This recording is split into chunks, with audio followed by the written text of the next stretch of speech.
So for me, what I keep telling people, because what I think is ironic that you're, I believe, the seventh or the eighth interview that I've done, and only one person out of the eight considered themselves an activist.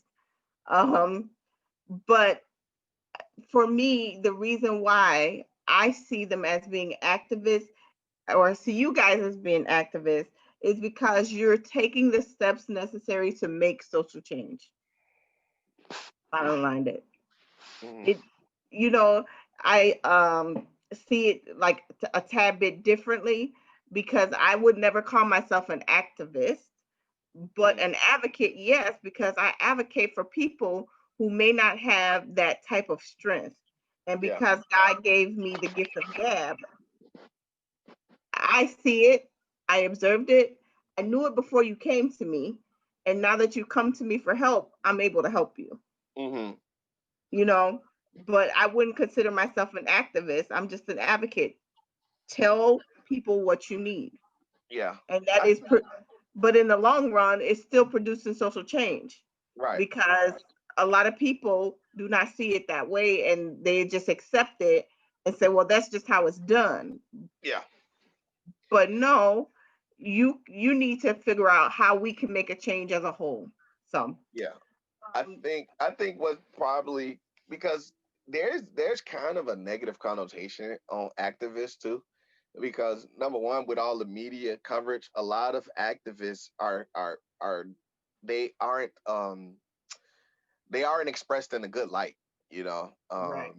That's one, and then honestly, in the black community, a lot of activists have failed us in a lot of ways, you know.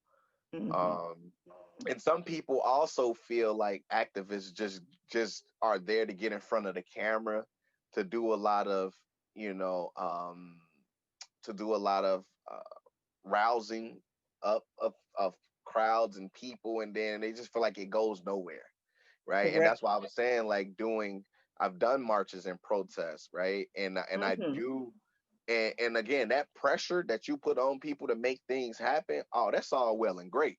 You know what I mean? But it Right. always seems like, okay, what next is, or is it going to be sustainable, right? As Correct. an example, when we talk about the past, them people were true activists in the sense that when they saw something happening to them, they stood on what they said was going, what they were going to do, right?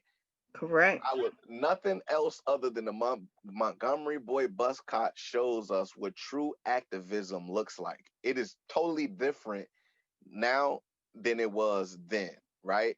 Then, Right. oh, you mess with some black folk, oh, we good. We not riding a bus for 380 some days Correct. until y'all figure out how to Hit him make in the these things pocket. equitable. What? Te- Tell an activist to do that today. Most, and that's why I'm saying most active, like more people view activists as somebody that will fold when it comes to the bread. They're, hey man, look, all right, man, you stop Mm. making all this noise, and we gonna take care of What you. happens after the noise?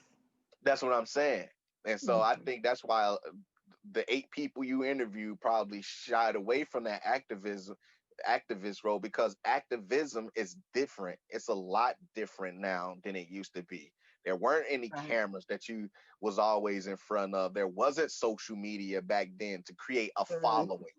You know, you did that out off the strength and out of the heart, out your heart, and the understanding that you're going to have to suffer right now for the greater whole. There's not a lot of people that consider themselves activists that are willing to lose everything in order to better the Prove their community that point. they serve. It's not.